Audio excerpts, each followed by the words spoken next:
Բարգավաճ Հայաստան կուսակցության նոր բացված գրասենյակը ավանում է Խուդիակով 1, Կոտորակ 1 հասցեում։ Կուսակցության գրասենյակի դռները բաց են բոլորի առաջ։ Գագիկ Ծառուկյանը թիմակիցներին հորդորում է լսել քաղաքացիներին, լուծումները միասին գտնել։ Ոչ թե մենք ինչ-որ միասենյակում պետք է լուրջ դեմքով մարդիկ նստեն ծրագիր կազմեն, այլ պետք է մարդկանց լսենք, խնդիրը, պրոբլեմը, դժվարությունը ու դարդուցավը։ Մեր բոլորի նպատակը մեկն է։ Այս վիճակից դուրս գալն է, կարգավորելը, երաշխավորած խաղաղություն, տնտեսության զարգացում, բարեկեցություն, մեզ մոտ ոչ թե մանդատի կռիվ է կամ այսօր դաշինքի կռիվ է, այլ հիմնական հարցը, որ մենք պետք է այսօր հաշվի առնենք ոչ թե պաշտոն, այլ պետությունը։ Երկրորդը ոչ թե իմ մանդատը, այլ արդյունքը,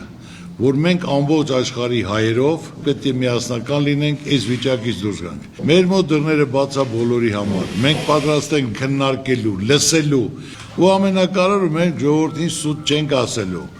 Ինչ որ ձևի համար, ինչ որ տեղի համար, շատ հասարակ պարզ, անհնարին ոչինչ չկա։ Քաղաքական ուժի նպատակը կայուն, անվտանգ եւ զարգացող Հայաստան կառուցելն է, արդարության վերականգնումը։ Ամենակարևորը երկրի սահմաններն անառիկ պահելն է, չկա Հայաստանում քաղաքական ուժ, որը պատերազմ է ուզում, նշում է Ծառուկյանը։ Իմ ուզածը, որ խաղաղություն լինի, այսօր ոչ մեկը պատերազմ չի ուզում, պատերազմից օգուտ չկա։ Նույնիսկ կռվից օգուտ չկա, սա բոլորը գիտեն։ Մենք պետք է բոլորի հետ լավ լինենք, մենք պետք է թշնամի չունենանք, կարողանանք լավ հիմնական դաշնակիցներ պետք է ունենանք, տնտեսությունը պետք է զարգացնենք, մեր մտահոգությունը մեր երկիրն է, մեր ժողովուրդն է, մեր երեխաները թողնեն մեր ապագան են, որ մենք թողենք արժանապատիվ ապագա,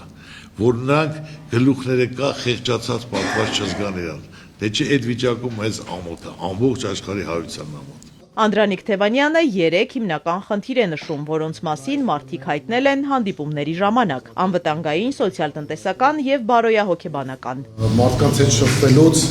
արդեն վեր են հանել են խնդիրները, որոնց պատասխանները մարդիկ սպասում են եւ պետք է ամեն ինչ անենք, որ այդ թշնամանքի միջավայրը վերանա եւ մարդիկ համագործակցաբար կարողանան իրենց կյանքը կազմակերպել։ Գործում պետք է լինեն մասնագետներ, փորձառու մարդիկ, ովքեր արդյունք են ցույց տվել։ Պետք է հաշվի չառնել ոչ ազգանունը, ոչ էլ կուսակցական պատկանելությունը։ Գործը, կուսակցական պատկանությունը, գործից հետո խնդիր չկա։ Ավանի նորաբաց գրասենյակում հավաքվածները տարբեր հարցեր ունեն, ամեն մեկը մի խնդիր ունի։ Ու Գագիկ Ծառուկյանի առաջարկած լուծումը հետևյալն է։ Իմ նպատակը, որ իմ ժողովուրդը լավ ապրեն, երաշխավորած խաղաղություն լինի, տնտեսություն զարգանա, որ մարդ ընտանիք մտնելուց երջանիկ լինի, գլուխը չկախի։ Մեր ազգ աշխատողը, միայն պետք է պայմանը հնարավորություն ստեղծվի։ Ոնց որ ընտանիքի ղեկավարը իր ընտանիքի անդամների մասին է մտածում, պետությունն էլ ղեկավարը իր ժողովրդի մասին պետք է մտածի։ Իմ սիրտը ցավում է, ես որպես հայ, ինչ շատ վատ եմ զգում, որ ասենք ես խեղճացած, պարտված վիճակում աշխարհում եք շփվում եմ։ Սաղ աշխարհի ազդեցիկ հայր է տել, երևացող մարդկանց է տել։ Պետք է ազգովի միավորվենք, որ մեր մեջ կուղենք, որ աշխարհը մեզ հարգի,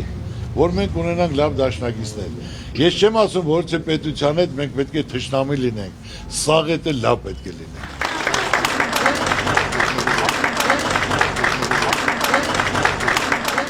Իզաբելլա Հովհաննիսյան, Ալեքսանդր Կիրոյան, Սիմիկ Մայիլյան, Էպիկենտրոն։